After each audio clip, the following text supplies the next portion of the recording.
இணைந்து மகிழுங்கள். இயேசுவின் சந்நிதியில் மகிழ்வும் வாருங்கள்.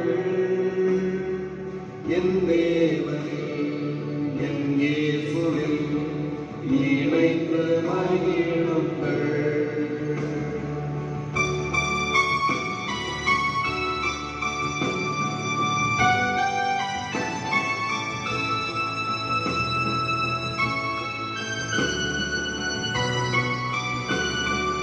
கண்கள் பரவங்கள் உங்கள் கண்ணங்கள் நிலமாடுவே.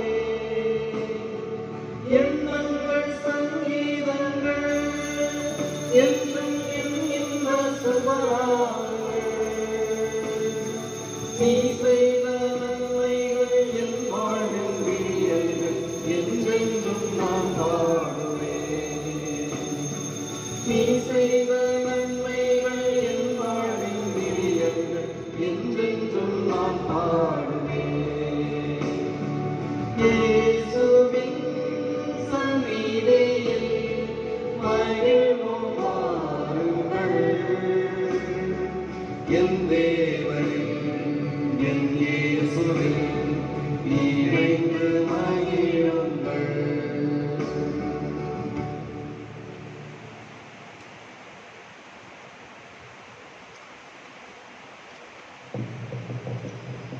தந்தை மகன் தூய ஆவியாரின் பெயராலே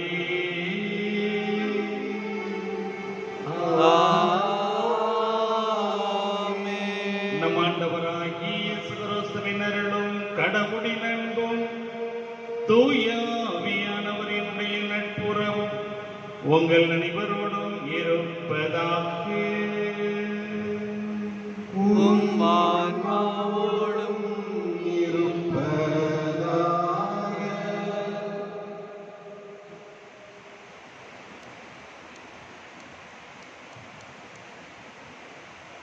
திருப்பலி முன்னிலை. இனியவர்களே வணக்கம். இன்று ஆண்டின் பொதுக்காலம் 22ஆம் ஞாயிறு. நம் வாழ்வின் அடையாளம் எது என்பதை அறிந்து கொள்ள நம்மை அழைக்கிறது இன்றைய வழிபாடு. சட்டம், இறைவார்த்தை, அறநெறி என்ற 3 அடையாளங்கள் இங்கே வரையறுக்கப்படுகின்றன. நாம் எந்த அடையாளத்தை ஏற்கிறோமோ அந்த அடையாளத்தை வாழ வேண்டும். இறைவனின் அருள் அடையாளங்களால் அணி செய்யப்பட்டுள்ள நாம் இறை அடையாளங்களை நம் வாழ்வாக்க வரம் வேண்டி இவ்வழிபாட்டில் பங்கேற்போம்.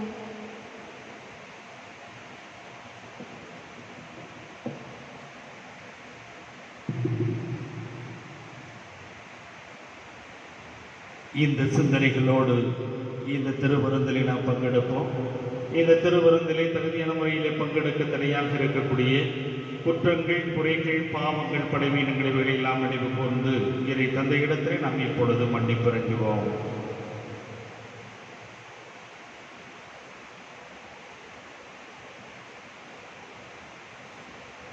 இந்த திருப்பணியிலே சிறப்பாக நினைவுறப்பட வேண்டியவர்கள் மரித்த தாசிஸ் மேரி அவர்களினுடைய ஆன்ம இளைப்பாற்றிக்காகவும், மரித்த அல்போன்ஸ் ஜெயராஜ் அவர்களினுடைய ஆன்ம இளைப்பாற்றிக்காகவும், சென்னை மரித்த ஆண்டனி ராஜ்குமார் இறந்த 7வது ஆண்டு நினைவு நாளிலே அவருடைய ஆன்மா இறைவனை நித்திய சாந்தி அடைய வேண்டும் என்பதற்காகவும், சென்னை மரித்த கேத்ரின் ஜோசப் துரை இவர்களுடைய ஆன்மாக்கள் இறைவனை நித்திய சாந்தி அடைய வேண்டும் என்பதற்காகவும், அம்மநகர் ஜினோஸ் ரோஸ் குடும்பத்திலே கடவுள் செய்த அனைத்து நன்மைகளுக்கு நன்றியாகவும், வேங்கூர் மாதா இல்லம் யூஜின் ஜான்சன் சகாயமரி குடும்பத்திலே கடவுள் செய்த அனைத்து செயல்களுக்கும் நன்றியாகவும், டினிட்டி குடும்பத்திலே கடவுள் செய்த அனைத்து நன்மைகளுக்கு நன்றியாகவும், பாலாஜி நகர் சகாயநாதன் ஜோஸ்பின் மேரி இந்த தம்பதியர் தங்களுடைய திருமண நாளை நினைவு கொண்டு கடவுளுக்கு நன்றி பணி செலுத்துகிறார்கள்.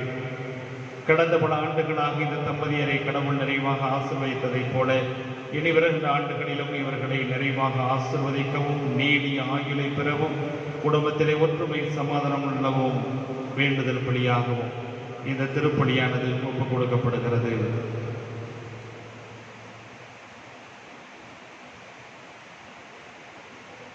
எல்லாம் வல்ல இறைவனிடமும் சகோதர சகோதரிகளே, உங்களிடம் நான் பாவையை ஏற்றுக்கொள்கிறேன். ஏனெனில் என் சிந்தனையாலும் சொல்லாலும் செயலாலும் கடமையில் தவறியதாலும் பாவங்கள் பல செய்தேன். என் பாவமே, என் பாவமே, என் பெரும் பாவமே. ஆகையால் எப்பொழுதும் தனியான தூய மரியாதையும் வானதூதர் புனிதர் அனைவரையும் சகோதர சகோதரிகளை இணைவையும் நம் இறைவனாகிய ஆண்டவரிடம் எனக்காக வேண்டிக் கொள்ள மன்றாடுகிறேன். எல்லாம் வல்ல இறைவன் நம் மீது இறக்க வைத்து நம் பாவங்களை மன்னித்து நம்மை நிலை வாழ்வுக்கு அழைத்துச் செல்வாராக. ஆமென்.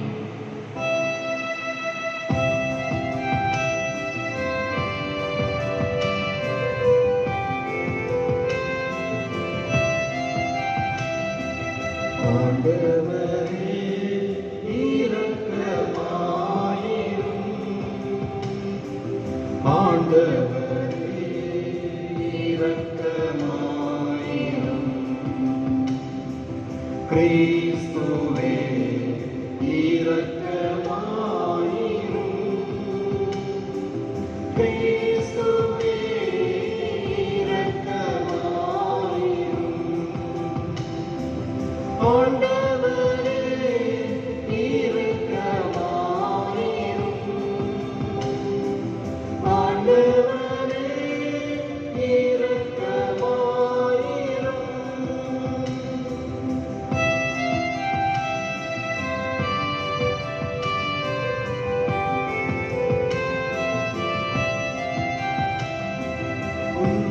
உன்னதங்களிலே கடவுளுக்கு ஆட்சி உண்டாகுக. உலகிலே நல்மனத்தோர்க்கு அமைதியாகுக. உம்மை புகழ்கின்றோம், உம்மை வாழ்த்துகின்றோம், உம்மை ஆராதிக்கின்றோம், உம்மை மாட்சிப்படுத்துகின்றோம். உமது மேலான மாட்சியின் பொருட்டு உமக்கு நன்றி கூறுகின்றோம். ஆண்டவராகிய இறைவா, வானுலக அரசரே,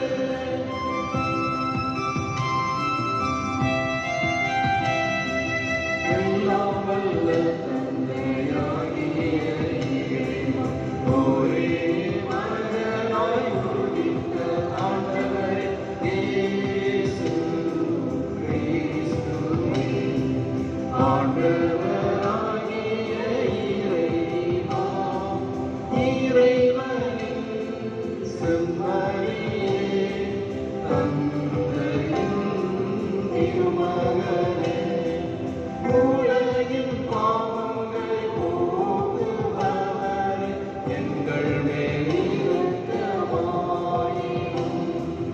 உலகின் பாவங்களை போக்குபவரே, எங்கள் மன்றாட்டை ஏற்றருளும். தந்தையின் மனப்பக்கம் வீற்றிருப்பவரே, எங்கள் மேல் இரக்கமாயிரும்.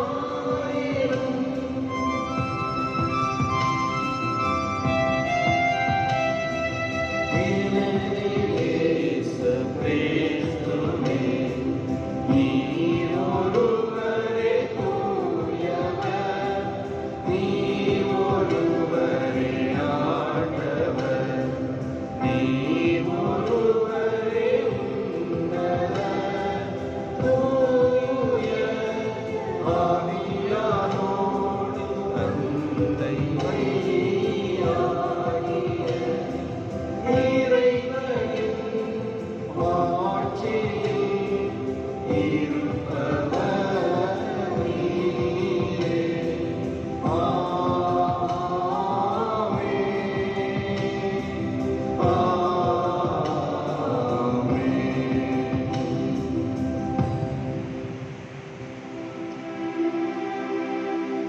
ஜெபிப்போமாக.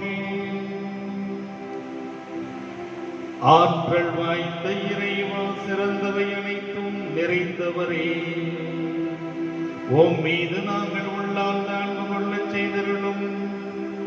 அதனால் எங்களது சமய பற்றி வளர்த்து நன்மைகளை பெருகச் செய்து நீர் எங்களின் கருத்துடன் உருவாக்கியதை பராமரித்து காத்தருள்வீராக.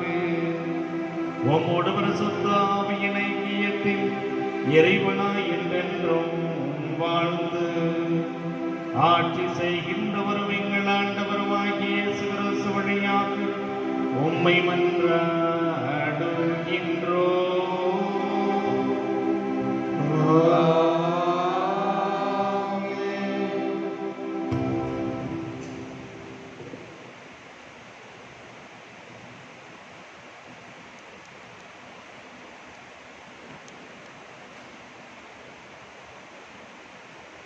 நான் உங்களுக்கு கட்டளையிட்டு சொல்பவற்றோடு எதையும் சேர்க்க வேண்டாம். முதல் வாசகம் இணைச்சட்ட நூலிலிருந்து வாசகம். அதிகாரம் 4 இறைவசனங்கள் 1-2 மற்றும் 6-8 முடிய. இஸ்ரேலரே கேளுங்கள், நான் உங்களுக்கு கற்றுத்தரும் நியமங்கள் முறைமைகளின்படி ஒழுகுங்கள். அதனால் நீங்கள் வாழ்ந்து உங்கள் மூதாதையரின் கடவுளாகிய ஆண்டவர் உங்களுக்கு கொடுக்கும் நாட்டுக்கு சென்று அதை உரிமையாக்குவீர்கள். நான் உங்களுக்கு கட்டளையிட்டு சொல்பவற்றோடு எதையும் சேர்க்க வேண்டாம், அதிலிருந்து எதையும் நீக்கவும் வேண்டாம். உங்கள் கடவுளாகிய ஆண்டவரின் கட்டளைகளை நான் உங்களுக்கு கற்றுத்தருகிறேன், அவற்றை பின்பற்றுங்கள். நீங்கள் அவற்றை பின்பற்றி நடங்கள். அதுவே மக்களினங்கள் முன்னிலையில் உங்கள் ஞானமும் அறிவாற்றலுமாய் விளங்கும். இந்த நியமங்களை கேள்வி கூறும் அனைவரும் உண்மையில் இப்பேரினம் ஞானமும் அறிவாற்றலும் கொண்ட மக்களால் ஆனது என்பர். நாம் குரல் எழுப்பும் போதெல்லாம் நம் கடவுளாகிய ஆண்டவர் நம்மோடு உள்ளார்.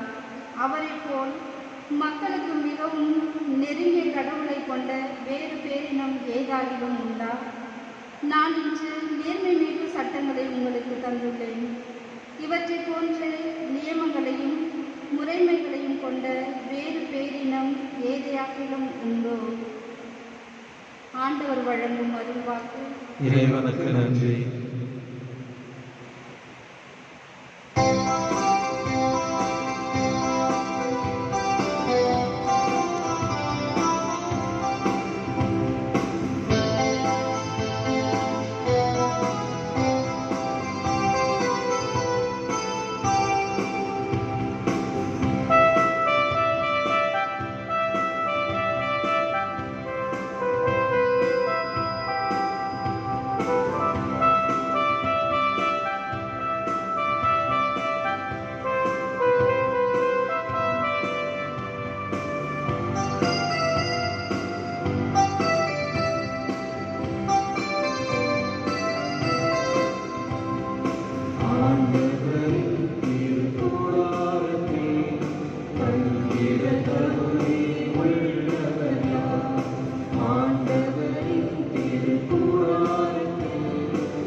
மற்ற மனிதரை காப்பவர் இவரே மலை போல் என்றும் நிலைப்பவர். ஆண்டவரின் திருக்கூடாரத்தில் தங்கிட தகுதி உள்ளவர் யார்? ஆண்டவரின் திருக்கூடாரத்தில் தங்கிட தகுதி உள்ளவர் யார்? ஆண்டவரின் திருமலையிலே வாழ்ந்திட தகுதி உடையவர் யார்? ஆண்டவரின் திருக்கூடாரத்தில் தங்கிட தகுதி உள்ளவர் யார்?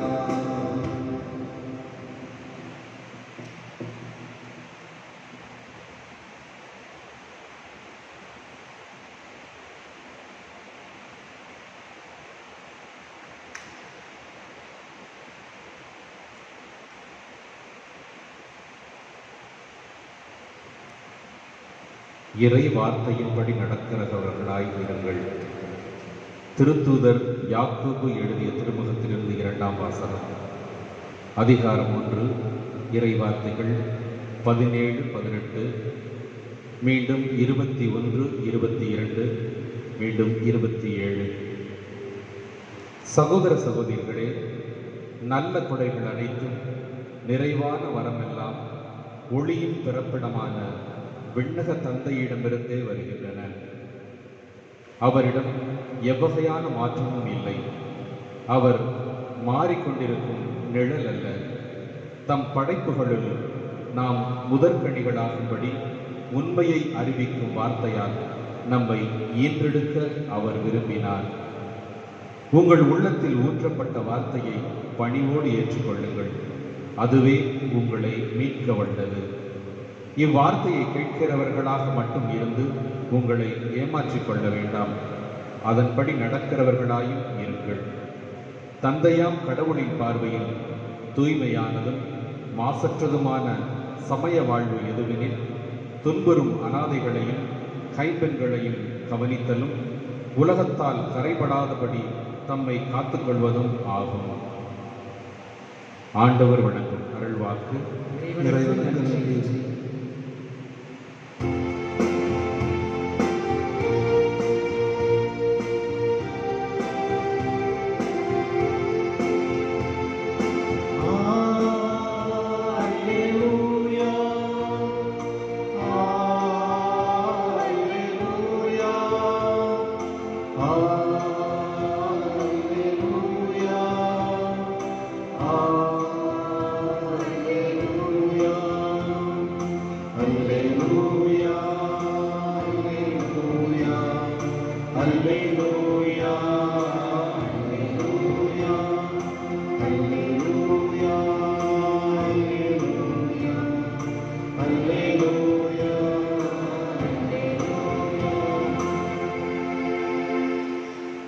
தம் படைப்புகளுள் நாம் முதற்கணிகள் ஆகும்படி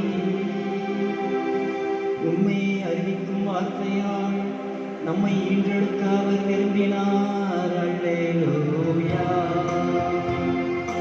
அல்லேலூயா, அல்லேலூயா, அல்லேலூயா, அல்லேலூயா. ஆண்டவர் உங்களோடு இருப்பாராக. உம் ஆன்மாவோடும் இருப்பாராக. மார்க்கு எழுதிய தூய நற்செய்தியிலிருந்து வாசகம். ஆண்டவரே, ஆட்சி உமக்கே. மார்க்கு நற்செய்தி அதிகாரம் 7 திருவசனங்கள் 1 முதல் 8, 14 முதல் 15, 21 முதல் 23 முடிய. ஒரு நாள் பரிசேயரும் எருசலேமிலிருந்து வந்திருந்த மறைநூல் அறிஞர் சிலரும் இயேசுவிடம் வந்து கூடினர். அவருடைய சீடருள் சிலர் தீட்டான, அதாவது கழுவாத கைகளால் உண்பதை அவர்கள் கண்டார்கள். பரிசேயரும் ஏன் யூதர் அனைவருமே தம் மூதாதையர் மரபை பின்பற்றி கைகளை முறைப்படி கழுவாமல் உண்பதில்லை. சந்தையிலிருந்து வாங்கியவற்றை கழுவிய பின்னரே உண்பர். அவ்வாறே கிண்ணங்கள், பரணிகள், செம்புகள் ஆகியவற்றை கழுவுதல் போன்று அவர்கள் கடைபிடிக்க வேண்டிய மரபுகள் இன்னும் பல இருந்தன. ஆகவே பரிசேயரும் அறிநூலறிஞரும் அவரை நோக்கி, உம் சீடர் மூதாதையர் மரபுப்படி நடவாமல் தீட்டான கைகளால் உணவு அருந்துவது ஏன் என்று கேட்டனர். அதற்கு அவர், வெளிவேடக்காரர்களாகிய உங்களை பற்றி எஸ்ஐயா பொருத்தமாக இறைவாக்கு உரைத்திருக்கிறார். இந்த மக்கள் உதட்டினால் என்னை போற்றுகின்றனர், இவர்கள் உள்ளமோ என்னை விட்டு வெகு தொலைவில் இருக்கிறது. மனித கட்டளைகளை கோட்பாடுகளாக கற்பிக்கின்றனர். இவர்கள் என்னை வழிபடுவது வீண் என்று அவர் எழுதியுள்ளார். நீங்கள் கடவுளின் கட்டளைகளை கைவிட்டு மனித மரபை பின்பற்றி வருகிறவர்கள் என்று அவர்களிடம் கூறினார். இயேசு மக்கள் கூட்டத்தை மீண்டும் தம்மிடம் வரவழைத்து அவர்களை நோக்கி, நான் சொல்வதை அனைவரும் கேட்டு புரிந்து கொள்ளுங்கள். வெளியே இருந்து மனிதருக்குள்ளே சென்று அவர்களை தீட்டுப்படுத்தக்கூடியது ஒன்றுமில்லை. மனிதருக்கு உள்ளே இருந்து வெளியே வருபவையே அவர்களை தீட்டுப்படுத்தும். ஏனெனில் மனித உள்ளத்திலிருந்தே பரத்தமை, களவு, கொலை, விபச்சாரம், பேராசை, தீச்செயல், வஞ்சகம், காமவெறி, பொறாமை, பழிப்புரை, செருக்கு, மதிகேடு ஆகியவற்றை செய்ய தூண்டும் தீய எண்ணங்கள் வெளிவருகின்றன. தீயவனமாகிய இவை அனைத்தும் உள்ளத்திலிருந்து வந்து மனிதரை தீட்டுப்படுத்துகின்றன என்றார். ஆண்டவரின் அருள்வாக்கு. கிறிஸ்துவே உமக்கு புகழ்.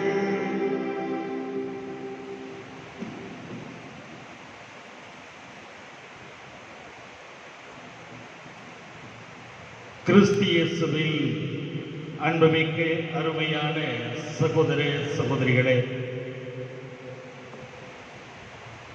உலகிலே சிறப்பு வாய்ந்த ஒரு தலைவனாக அங்கீகரிக்கப்பட்ட ஒரு அரசியல்வாதியை பற்றி நான் இப்பொழுது சொல்லப் போகிறேன். ஆனால் நான் சொல்லக்கூடியவைகளை வைத்து அந்த தலைவர் யார் என்பதை நீங்கள் யூகித்து அதனை தெரியப்படுத்த வேண்டும். அவர் ஒரு கத்தோலிக்கர். அவருடைய பெற்றோர் கத்தோலிக்கர்கள். கத்தோலிக்கர்களுக்கு மகனாக பிறந்தவர்தான் இவர். தொடக்க அருள் அடையாளங்களான ஞானஸ்நானம், பொதுநன்மை, உறுதி பூசுதல் இவைகளை எல்லாம் முறைப்படி பெற்றவர். ஒரு கட்டத்தில் அவர் பீட பணியாளர்களாக பணியாற்றியவர். இன்னும் ஒரு கட்டத்தில் அவர் சாமியார் ஆக வேண்டும் என்று விரும்பியவர். அவர் தலைவனாக வந்த பிற்பாடு இயேசுதான் என்னுடைய வாழ்வில் முக்கியம் என்று பறைசாற்றியவர். அவரு நாத்திகத்தை அவருக்கு பிடிக்காது. நாத்திகர்கள் தன்னுடைய நாட்டிலே இருக்கக்கூடாது என்று விரும்பியவர். அது மட்டுமல்ல, எப்பொழுதெல்லாம் சொற்பொழிவாற்றுகிறாரோ அப்பொழுதெல்லாம் விவிலிய வசனங்களை அவர் பயன்படுத்துவார். ஆண்டவனினுடைய அருளும் இயேசுவினுடைய போதனைகளும் தான் தன்னுடைய நாட்டிலே இருக்கக்கூடிய மக்களை வழிநடத்தக்கூடிய தூண்கள் என்று சொன்னவர்.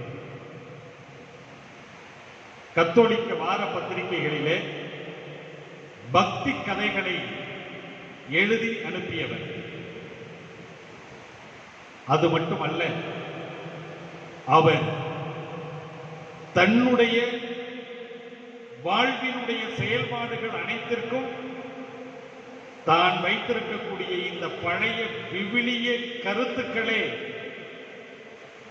என்னை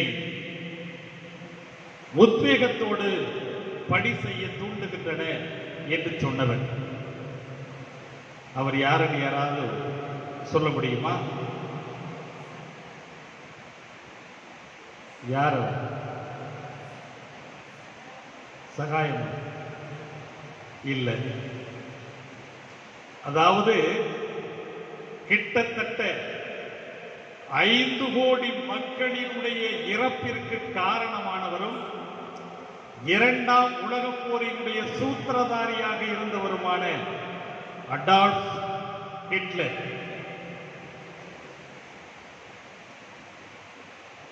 அவரு தன்னுடைய வாழ்க்கையில தான் ஒரு மனிதநேய சிந்தனையாளர் என்று சொல்லி அரியணை ஏறியவர். ஆனால் அவருடைய உள்ளத்தில் இருந்தது என்னமோ பகைமை, வெறுப்பு, கொள்ளை வெறி. ஷேக்ஸ்பியர் தன்னுடைய ஹேம்லெட் என்ற ஒரு நாடகத்திலே ஒரு அழகான ஒரு வசனத்தை பதிவு செய்வார். Smile and smile and yet to be a villain. Smile and smile and yet to be a villain. அதாவது இனிக்க இனிக்க பேசிக்கொண்டே ஆபத்தான வில்லனாக இருப்பான். இது ஹிட்லருக்கு பொருந்தும். வெளி அடையாளங்களை வைத்து ஒரு மனிதனை தீர்ப்பிட்டு விடக்கூடாது, தீர்மானித்து விடக்கூடாது அப்படிங்கிறதுக்கு ஹிட்லர் மிகவும் பொருத்தமானது. இன்றைக்கு ஆண்டினுடைய 22ஆம் ஞாயிறு மார்க் நற்செய்தி 7வது அதிகாரத்தில் ஒரு சில தொகுப்புகளை பகுதிகளாக நமக்கு கொடுத்திருக்கிறார்கள். அதுல நாம் பார்த்தோம் என்றால் நோன்பு, சமய வழிபாடு, கை கழுவுதல், அதே போல இந்த சமயத்தை பின்பற்றுவதற்கான அனைத்து காரியங்கள், தொழுகை, இவைகளெல்லாம் கடைபிடித்தாலே ஒரு மனிதன் நீதிமான் என்று பறைசாற்றிய பரிசேயர்களையும் மறைநூல் அறிஞர்களையும் பார்த்து இயேசு எஸ்ஐயாவினுடைய அந்த புத்தகத்திலிருந்து மேற்கோள் காட்டி, இந்த மக்கள் உதட்டினால் என்னை புகழுகிறார்கள், ஆனால் இவர்களுடைய உள்ளமோ என்னை விட்டு வெகு தொலைவில் இருக்கிறது என்று சொல்லுகிறார். இயேசு இந்த மறைநூல் அறிஞர்களை பரிசேயர்களை பார்த்து வெளிவேடக்காரர்களே அப்படின்னு சொல்றார், வெள்ளையடிக்கப்பட்ட கல்லறைகளே அப்படின்னு சொல்றார். ஆன்மீக வாழ்க்கையில இன்டீரியாரிட்டி முக்கியம். இயேசு கடவுள் தன்னுடைய அகத்திற்குள்ளே என்னென்ன காரியங்களை எல்லாம் நாம் செய்து கொண்டிருக்கிறோம் என்பதை பார்த்து கொண்டே இருக்கிறார். பெரிய டிராமா போட்டு நான் யோக்கியவான் சொல்லி காட்டிக்கிறத அவர் விரும்ப மாட்டார். சில நேரங்களில் வெளிவேடம் அணிந்து தான் யோக்கியவான் என்று காட்டிக் கொண்டிருக்கக்கூடிய மனிதர்கள் உலகத்திலே நிரந்தரமாக யோக்கியவான்களாக இருந்துவிட முடியாது. அவர்களுடைய கொடூர முகம், கொடூர குணம் ஒரு நேரத்தில் அப்படியே வெளிப்பட்டுவிடும். ஹார்ட் என்ற ஒரு கவிதை எழுதக்கூடிய சிந்தனையாளர் அவர் சொல்லுகிறார், அவள் விண்ணரசை குறித்து பேசினால், கடவுளை பற்றி பேசினால், வானதூதர்களை பற்றி பேசினால், இயேசுவை பற்றி பேசினால், அதே போல இயேசு சொன்ன அந்த வார்த்தைகளை பற்றி அவள் பேசினாள், சகோதரத்துவத்தை பற்றி அவள் பேசினாள். ஆனால் நீக்ரோ தனக்கு அருகாமையிலே வந்து அமர்ந்த போது எழுந்து ஒதுக்கிக் கொண்டாள். அன்புமிக்கவர்களே, நம்முடைய ஆன்மீக வாழ்வு எப்படி இருக்கிறது என்பதை சிந்திக்க அழைப்பு விடுப்பதுதான் இன்றைய வாசகங்கள் எல்லாம். இன்றைக்கு நமக்கு முன்பாக வைக்கப்படக்கூடிய கேள்வி, வெளிவேடக்கார வாழ்க்கையை நீ வாழ்ந்து கொண்டிருக்கிறாயா அல்லது நேர்மையான ஒரு வாழ்க்கையை நீ வாழ்ந்து கொண்டிருக்கிறாயா? இன்றைய நற்செய்தியில 21, 22 இந்த வசனங்கள், மார்க் நற்செய்தி 7வது அதிகாரம், இந்த வசனங்கள்ல இயேசு வந்துட்டு என்ன சொல்றார் அப்படின்னு சொன்னா, மனிதனுடைய மனங்கள் விளைவிக்கக்கூடிய பாவங்களாக 12 சொல்ற. 12 பாவங்கள் மனிதனுடைய மனங்கள், எண்ணங்கள் உருவாக்குகின்றன அப்படின்னு சொல்லி. இதுல முக்கியமான ஒரு காரியம் என்னன்னா, கொலை, களவு, விபச்சாரம், இதெல்லாம் மெகா சைஸ் பாவங்கள். ஆனால் இதற்குள்ளே இன்னும் 3ஐயும் அவர் திணிக்கிறார். மெகா சைஸ் பாவம் அப்படின்னு சொல்லி என்னன்னா, செருக்கு, பழிப்புரை, ஆணவம், பொறாமை, இந்த 3ஐயும் அவர் திணிக்கிறார். அப்படின்னா பழிப்புரை, பழிப்புரைன்னா புரணி பேசுறது, மற்றவங்களை பத்தி பேசுறது, மற்றவங்களை அவமானப்படுத்துறது, அவமானமா பேசுறது, இதுதான். இது பாவமா அப்படிங்கிறது தான் கேள்வி.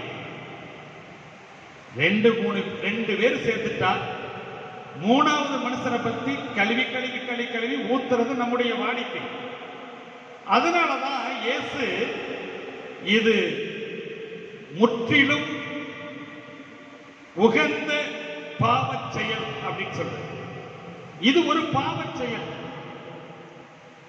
நிறைய நேரங்கள்ல இந்த பழிப்புரை, புரணி பேசுறது, அடுத்தவங்களை பத்தி பேசுறது, அபாண்டமா பேசுறது, இதெல்லாம் ஒன்னும் பெரிய கெட்ட பழக்கம் இல்லை அப்படின்னு சொல்லி நினைக்கிறோம். ஆனா அது விளைவிக்கக்கூடிய டேமேஜ், ஆபத்து இருக்கிறதே, அது அவ்வளவு எளிதாக சொல்ல முடியாது. அது மனிதனை மரணம் மட்டும் கூட கொண்டு செல்லும். இயேசு கிறிஸ்துவினுடைய வாழ்க்கையை எடுத்துக் கொள்ளுங்களேன். இயேசு கிறிஸ்துவினுடைய வாழ்க்கையிலே பழிப்புரைக்கு பலியானவர் இயேசு. அவர்கள் குற்றம் சுமத்தினார்கள். இவன் பெயர் சுவடை கொண்டு பேய்களை ஓட்டுகிறான், இவன் தன்னையே அரசனாக்கிக் கொள்ள விரும்புகிறான், இவன் தன்னையே கடவுள் என்று சொல்லுகிறான், நம்முடைய மக்கள் எல்லாம் அழிவதற்கு இவன் காரணமாக இருக்கிறான். இந்த பழி சொற்கள் தான் இயேசு கிறிஸ்துவை கொலைக்களத்திற்கு கொண்டு சென்றன. அன்புமிக்கவர்களே, ஆங்கிலத்திலே ஒரு அழகான ஒரு சொல்லாடல் உண்டு, கேரக்டர் அசாசினேஷன். இப்ப இங்கே அசாசினேஷன் என்று சொல்லுகின்ற போது கொலைக்கு சமமானது, 2க்கு வேறுபாடே கிடையாது. அதனாலதான் ஜான் வெசல் ஒரு அழகான ஒரு பதிவை சொல்லுவார். Slander is worse than cannibalism அப்படின்பார். ஸ்லாண்டர் அப்படின்னா பழிப்புரை, மற்றவங்களை கேவலமா பேசுறது, புரணி பேசுறது. ஏனென்றால் எந்த அளவுக்கு என்றால், நரமாமிசத்தை உண்ணுவதை விட கொடுமையானது மற்றவர்களுடைய பெயரை கெடுப்பது, புரணி பேசுவது. ஏனென்றால் பழிப்புரையாளர் இந்த காரியத்தை தான் செய்கிறார். இவரை பொறுத்த மட்டிலே மற்றவர்கள் இவருக்கு இரையாகிறார்கள். அதனாலதான் அவர் சொல்றாரு, ஒரு மனிதனை பற்றி ஒரு காரியத்தை கேள்விப்படுகின்ற போது, அதை அந்த காரியத்தை இன்னொரு மனிதனுக்கு அறிவிக்கின்ற போது 3 காரியங்களை நினைவுபடுத்தணும் அப்படின்னு சொல்ற. ஒன்று, இந்த செயல், இந்த செய்தி உண்மையானதா? இரண்டாவது, இந்த செய்தியை, இந்த செயலை இவருக்கு அறிவிப்பதனால் ஏதேனும் பயன் உண்டா? இந்த செய்தியை, இந்த செயலை இன்னொரு மனிதனுக்கு சொல்லுவதன் வழியாக பிறர் சிநேகத்திற்கு ஏதாவது வழிவகை இருக்கிறதா? இந்த மூன்றுல ஏதாவது ஒன்று தோல்வி அடைந்துட்டா நாம் பெற்ற செய்தியை குழி தோண்டி புதைக்கணும் அப்படின்னு சொல்றார். அன்புமிக்கவர்களே, யாக்கோப்பு தன்னுடைய திருமடல் 4வது அதிகாரம் 11வது வசனத்தில் அழகாக சொல்லுவார், ஒருவர் மற்றவரை பழித்துரைக்க கூடாது. சகோதர சகோதரிகளை பழித்துரைப்பது என்பது திருச்சட்டத்தையே பழித்துரைப்பதற்கு சமம் அப்படின்னு சொல்லுவார். மத்தேயு நற்செய்தி 13வது அதிகாரம் 36வது வசனத்தில் மனிதர்கள் பேசும் வீண் வார்த்தைகள் எல்லாம் ஆண்டவரினுடைய தீர்ப்பு நாளிலே கணக்கு கொடுக்க வேண்டும் அப்படின்னு சொல்லுவார். அப்படின்னா மற்றவர்களை பற்றி பழித்துரைக்கின்ற போது, புரணி பேசுகின்ற போது, அவதூறாக பேசுகின்ற போது, புறம்பாக பேசுகின்ற போது கன நேரம் நாம் இன்பமடையலாம். ஆனால் காலம் பூராவும் கடவுளினுடைய கோபத்திற்கு உள்ளாக்க வேண்டுமா? நாம் உள்ளாக்கப்பட வேண்டுமா? சிந்திக்கத்தக்க ஒன்றாக இருக்கிறது. அன்புமிக்கவர்களே, ஒரு மனிதன் என்ன செய்கிறான், இன்னொரு மனிதனை பற்றி ரொம்ப அபாண்டமா பேசி பேரையே டேமேஜ் பண்ணிட்டான். ஆனா உட்கார்ந்து இருக்கும் போது வருத்தப்பட்டான், ஐயோ இந்த செயல் நாம செய்திருக்க கூடாது, பெரிய ஒரு பாதகமான செயலை நம்ம செஞ்சிட்டோம் அப்படின்னு சொல்லிட்டு இவன் என்ன செய்யறான், அங்க இருக்கக்கூடிய பங்குசாமியார் இடத்துல போய் பாவ மன்னிப்பு கேட்கிறான், பாவ சங்கீதம். அப்ப தன்னுடைய தான் செய்த காரியத்தை சொல்லிட்டு, ஃபாதர் இதற்கு பரிகாரம் என்ன அப்படின்னு சொல்லி கேட்கிறான். அதற்கு ஃபாதர் சொன்னாரு, நீ ஒரு கூடையில கோழி இறகுகளை எடுத்துக்கிட்டு இந்த 5 தெருவில் இருக்கக்கூடிய ஒவ்வொரு வீட்டுக்கு முன்னாடி இந்த கோழி இறகுகளை ஒன்னொன்னா போட்டுட்டு வந்துரு அப்படின்னு சொல்லி ஒரு சாயந்தரம் அவரு சொல்ற. சரி, பரிகாரம் செய்யணுமே அப்படின்னு சொல்லிட்டு இவன் என்ன செய்யறான், கூடையில கோழி இறகுகளை எடுத்துக்கிட்டு அப்படியே போய் ஒவ்வொரு வீட்டுக்கு முன்னாடி ஒவ்வொரு இறகையா போட்டுட்டு வந்துட்டான்.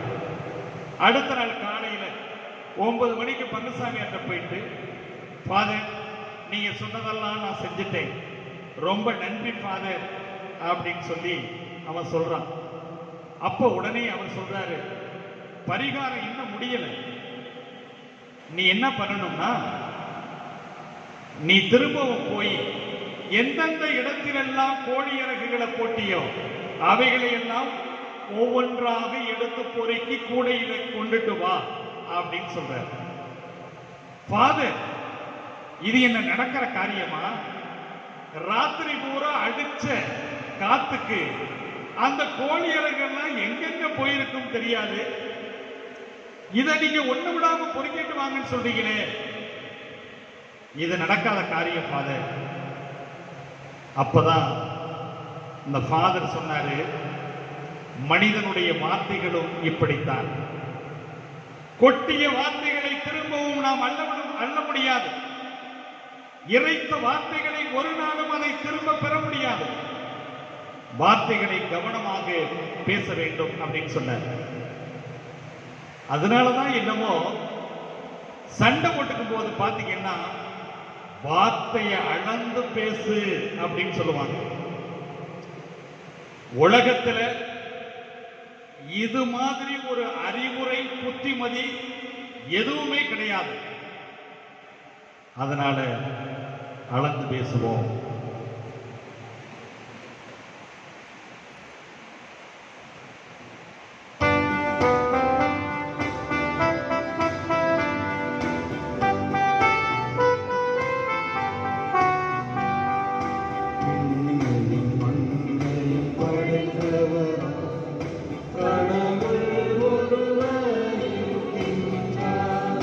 தந்தை மகன் தூய ஆவியார்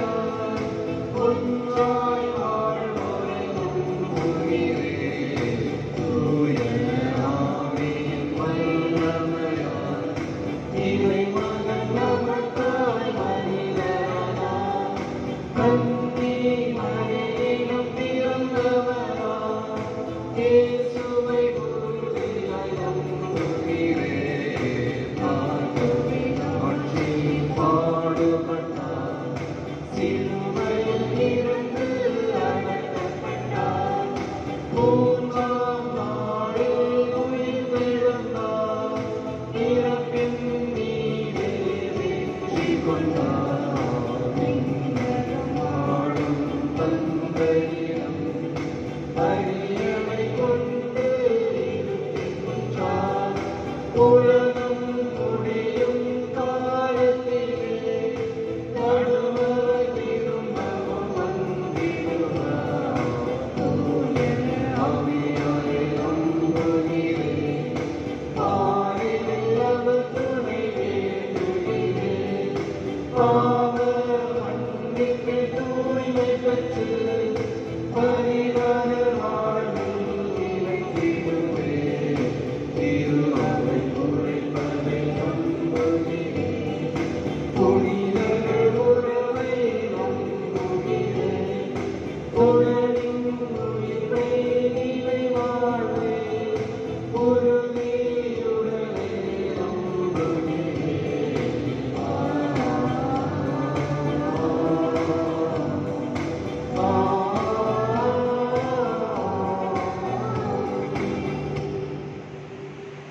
அன்புமிக்க சகோதர சகோதரிகளே, நம்மை எல்லாம் படைத்து காத்து கண்ணின் மணிவோடு வழி நடத்துகின்ற அந்த கடவுளிடத்திலே நம்முடைய மன்றாட்டுக்களை இந்த நேரத்திலே சமர்ப்பிப்போம். இறைவா, உம்மையும் உம் மதிப்பீடுகளையும் முதன்மையாக தெரிவு செய்து இவ்வுலகில் பயணம் செய்யும் திரு அவை எவ்வித சமரசமும் இன்றி துணிவோடு அவற்றை பறைசாற்ற வரமருள உம்மை மன்றாடுகின்றோம். ஆண்டவரே, எங்கள் மன்றாட்டை கேட்டருளும். இறைவா, எம்மை ஆளும் அரசியல் தலைவர்கள் சாலமோன் போல உம் ஞானத்தை பெற்றவர்களாக மக்களை நேரிய வழியில் நீதியுடன் நடத்த வரமருள உம்மை மன்றாடுகின்றோம். ஆண்டவரே, எங்கள் மன்றாட்டை கேட்டருளும். இறைவா, என் பங்கின் இளைஞர்கள் இளம்பெண்கள் தங்கள் வாழ்வின் முதன்மைகளை சரி செய்து நீர் அருளும் ஞானத்தை பெற்று தங்கள் வாழ்க்கை அழைப்பை தேர்ந்து தெரிய வரமருள உம்மை மன்றாடுகின்றோம். ஆண்டவரே, எங்கள் மன்றாட்டை கேட்டருளும். இறைவா, மது போதை வன்மம் பிறழ்வு என நாங்கள் கீழானவற்றை தெரிவு செய்யும் நேரங்களில் எல்லாம் எங்கள் உள்ளங்களில் உமது ஒளியை வீசி நாங்கள் நன்மையை கண்டுகொள்ள வரமருள உம்மை மன்றாடுகின்றோம். ஆண்டவரே, எங்கள் மன்றாட்டை கேட்டருளும். நம்முடைய தனிப்பட்ட விண்ணப்பங்களை மௌனமாக அந்த ஆண்டவரிடத்தில் எடுத்துச் சொல்லுவோம்.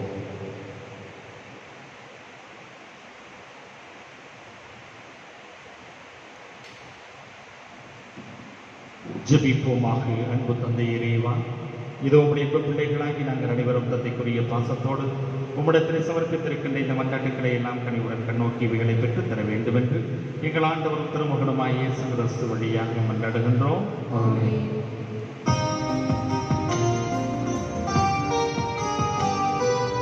காணிக்கை தந்தோம் கர்த்தாவே, ஏற்றுக்கொள் என்னை இப்போதே. கண்கொண்டு பாரும் கடவுள் மகனே, காணிக்கையாய் நல்லாரே.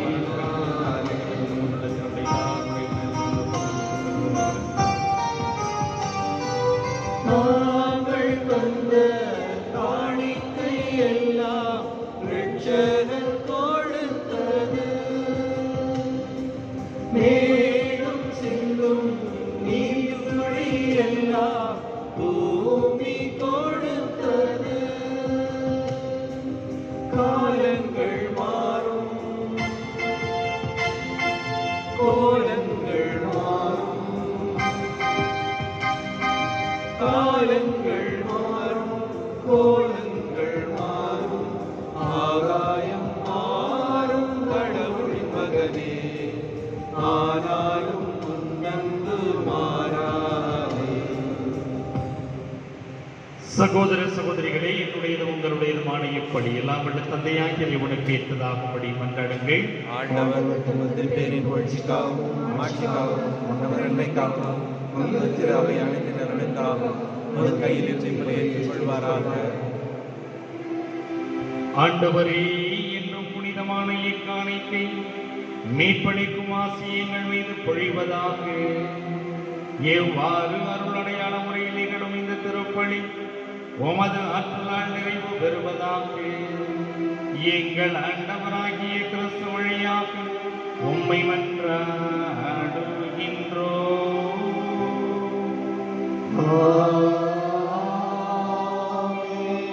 ஆண்டவர் உங்களோடு இருப்பாராக.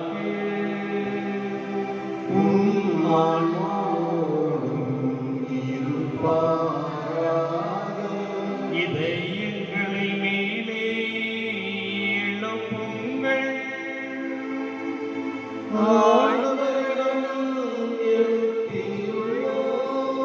நம் இறைவனாகிய ஆண்டவருக்கு நன்றி கூறுவோம்.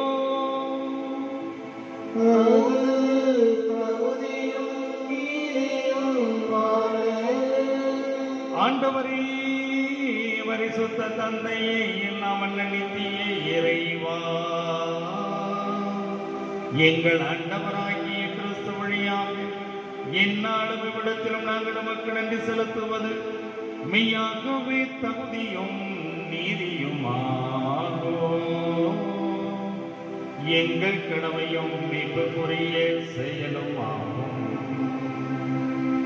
ஏனெனில் நீ உலக அனைத்தையும் படைத்தீர், காலங்களின் மாற்றங்களையும் முறைப்படுத்தினீ, உமது சாயலில் மனிதரை உருவாக்கினீ. இவ்வுலகினுடைய வியத்தகு பொருட்கள் எல்லாவற்றையும் அவர்களுக்கு பணிய வைத்தீர்.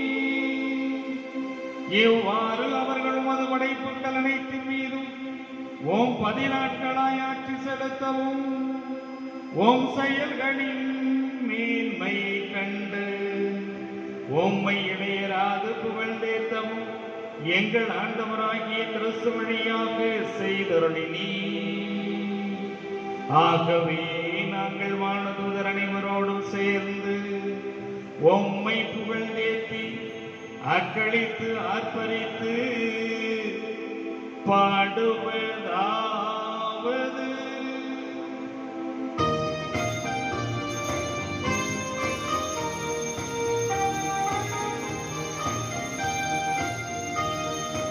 தூயவர் தூயவர் தூயவர் வான்படைகளின் கடவுளாண்டவர்.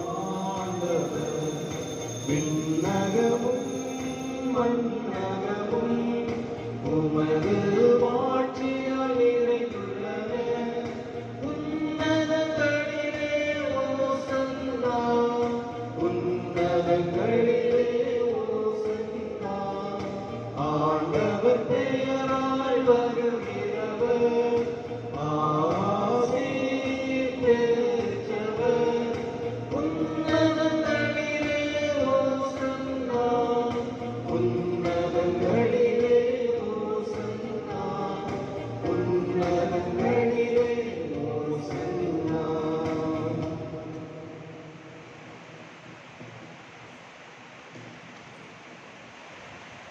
ஆண்டவரே, நீர் மெய்யாகவே தூயவர், தூய்மை அனைத்திற்கும் ஒன்று. ஆகவே உம்முடைய ஆவியை பொழிந்து காணிக்கைகளை தூய்மைப்படுத்த உம்மை வேண்டுகின்றோம். எவ்வாறு எங்கள் ஆண்டவர் இயேசு கிறிஸ்துவின் திரு உடலும் இரத்தமும் ஆகியவை எங்களுக்கு மாறுபணமாக அவர் பாடுபட உடம் கணிந்து தம்மை கையளித்த போது அப்பத்தை எடுத்து நன்றி செலுத்தி தம் சிலருக்கு அளித்தவர் கூறியதாவது: அனைவரும் இதிலிருந்து பெற்று உண்ணுங்கள், ஏனெனில் இது உங்களுக்காக கையளிக்கப்படும் என் உடல்.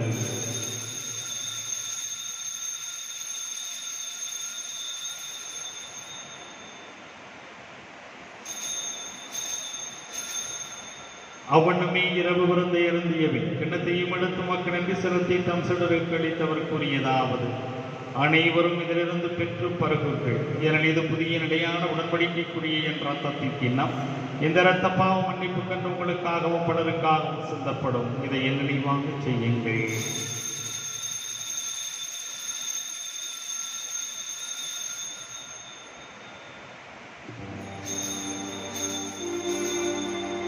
நம்பிக்கையின் மறைபொருள். ஆண்டவரே, நீர் வருமளவும் உமது இறப்பினை அறிக்கையிடுகின்றோம்.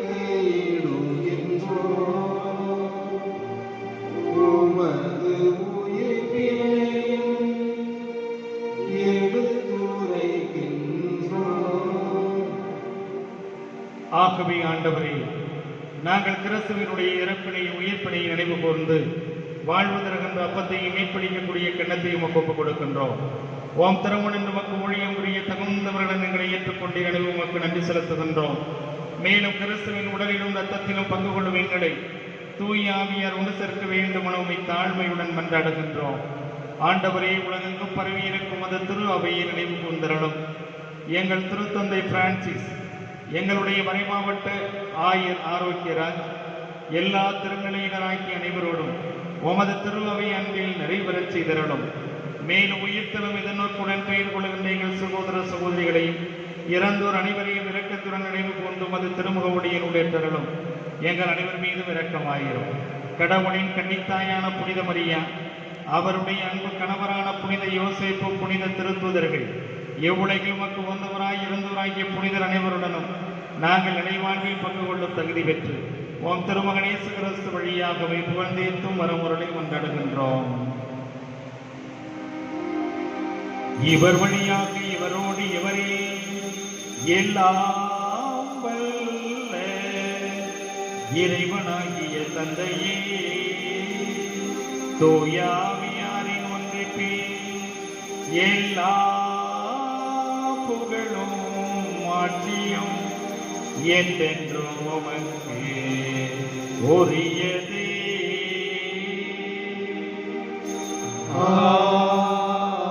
ஆமென்.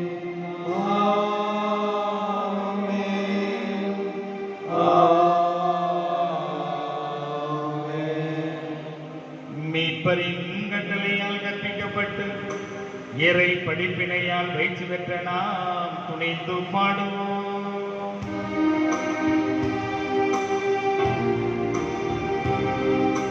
விண்ணுலகில் இருக்கின்ற எங்கள் தந்தையே, உமது பெயர் தூயதென போற்றப் பெறுக. உமது ஆட்சி வருக. உமது திருவுளம் விண்ணுலகில் நிறைவேறுவது போல மண்ணுலகிலும் நிறைவேறுக. எங்கள் அன்றாட உணவை இன்று எங்களுக்கு தாரும். எங்களுக்கு எதிராக குற்றம் செய்வோரே, நாங்கள் மன்னிப்பது போல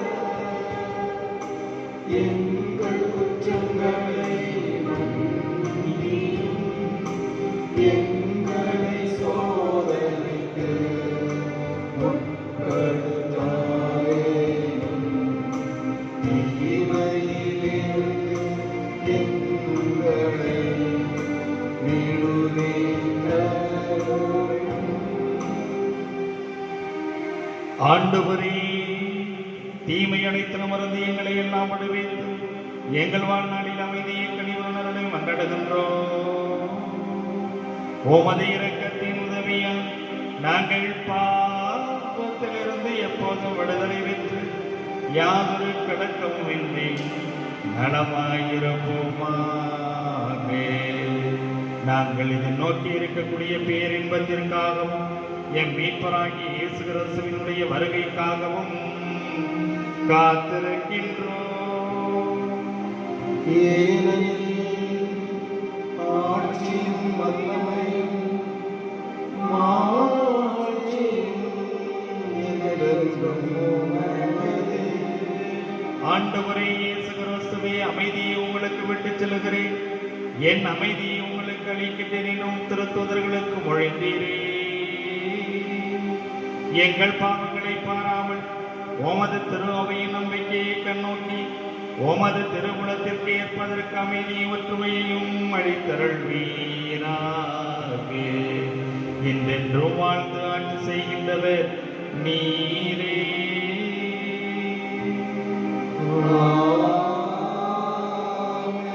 ஆண்டவருடைய அமைதி உங்கள் அனைவரோடும் இருப்பதாக.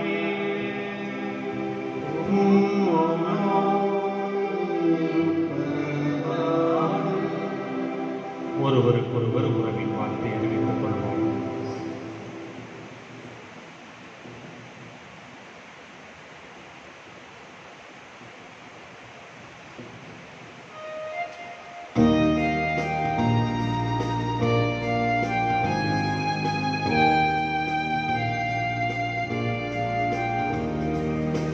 உலகில் பாவம் போகும் இறைவனின் செம்மறியே,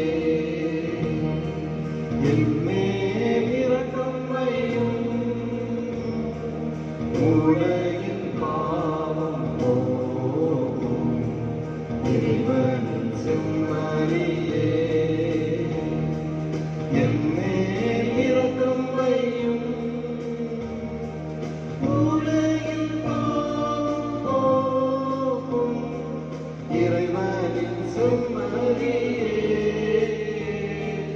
எமக்கு அமைதி அருளும், எமக்கு அமைதி அருளும்.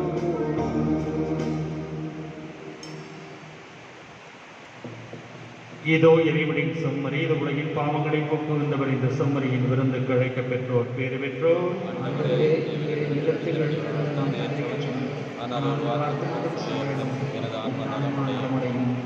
கிறிஸ்துவின் திருவுடலும் இரத்தமும் நம்மை காத்து நமக்கு நித்தியம் வாழ்விப்பதாக. ஆமென்.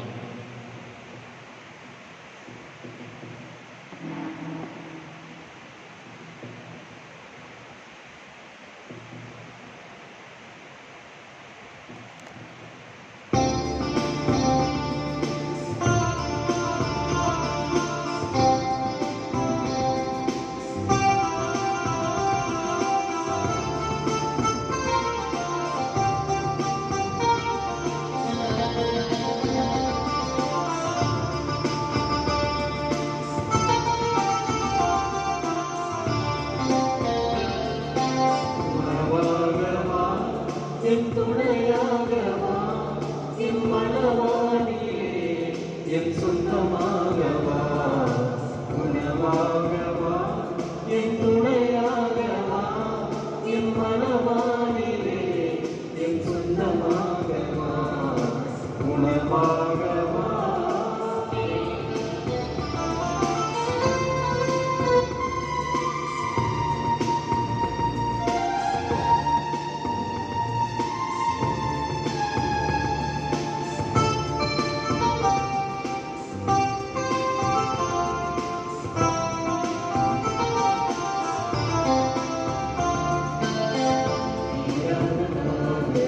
வருகின்ற நெஞ்சம் தினம் தினம் போராடி சோர்வுற்று அஞ்சும்.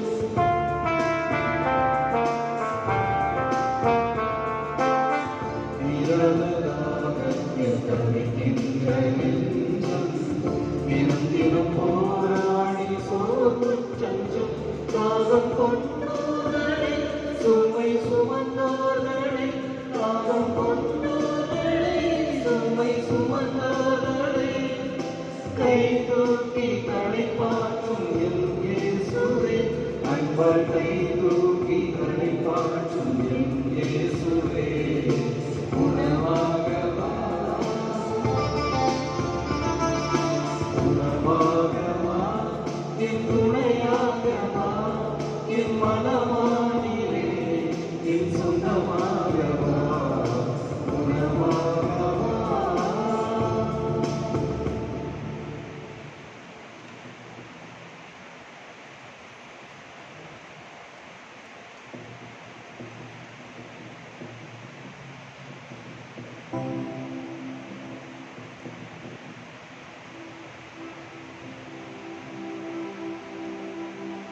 திருமண ஓலை புத்தூர் பங்கு குமரநகரைச் சார்ந்த வின்சென்ட் நம்பிக்கை ரோஸ் இவர்களுடைய மகன் ஜோசப் வினோத்துக்கும், நம்முடைய பங்கு பிரகாஷ் நகரைச் சார்ந்த ஆண்டனி என்ற ஆறுமுகம் சில்வியா இவர்களுடைய மகள் யாழினிக்கும் இது இரண்டாவது ஓலை. நம்முடைய பங்கு அம்மநகரைச் சார்ந்த ரஹமதுல்லா ஹைஜரால் இவர்களுடைய மகன் ஷேக் சதாம் ஹுசைன் என்ற சாமுக்கும் நம்முடைய பங்கு ஈஸ்வரி நகரை சார்ந்த ஜோசப் நெல்சன் லூயிஸ் மேரி இவர்களுடைய மகள் ஜாய் கிளாராவுக்கும் இது முதல் ஓலை. நம்முடைய பங்கு பாலாஜி நகரை சார்ந்த அகஸ்டின் பாண்டியன் ஆரோக்கிய செல்வி இவர்களுடைய மகன் பீமல் ஆண்டனிக்கும். கள்ளக்குடி பங்கு கள்ளக்குடியை சார்ந்த ஜெயசீலன் செல்வராணி இவர்களுடைய மகள் ஜோஸ்லின் ஆஷாவுக்கும் இது இரண்டாவது ஓலை. இந்த திருமண ஓலைகளில் ஏதாவது வைக்கணங்கள் இருந்தால் பங்கு தந்தை அணுகி சொல்ல வேண்டியது பங்கு மக்களாகி உங்களுடைய கடமை.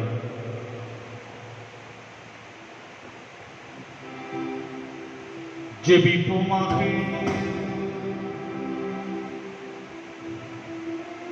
ஆண்டவரே, விண்ணக உணவால் ஊட்டம் பெற்ற நாங்கள் உம்மை வேண்டுகின்றோம்.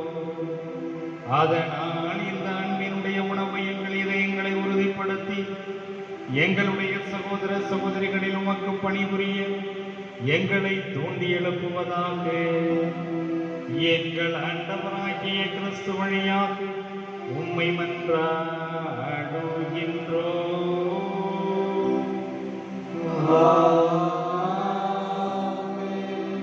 ஆண்டவர் உங்களோடு இருப்பாராக.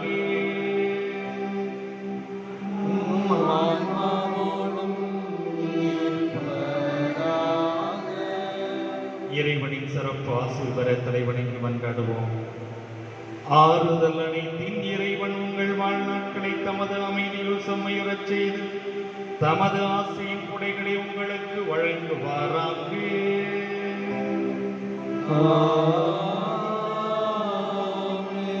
இடர்கள் அனைத்தினின்றும் அவர் உங்களை விடுவித்து உங்கள் இதயங்களை தமது அன்பில் உறுதிப்படுத்துவாராக.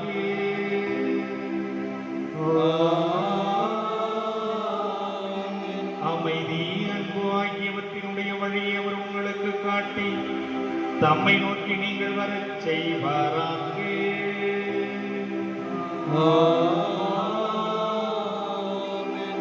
எல்லாம் வல்ல இறைவன் தந்தை, மகன், தூயாவியானவர் உங்கள் அனைவரையும் ஆசீர்வதிப்பாராக.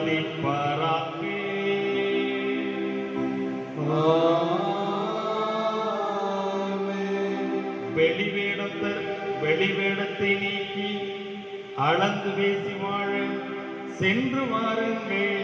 திருப்பலி முடிந்தது.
You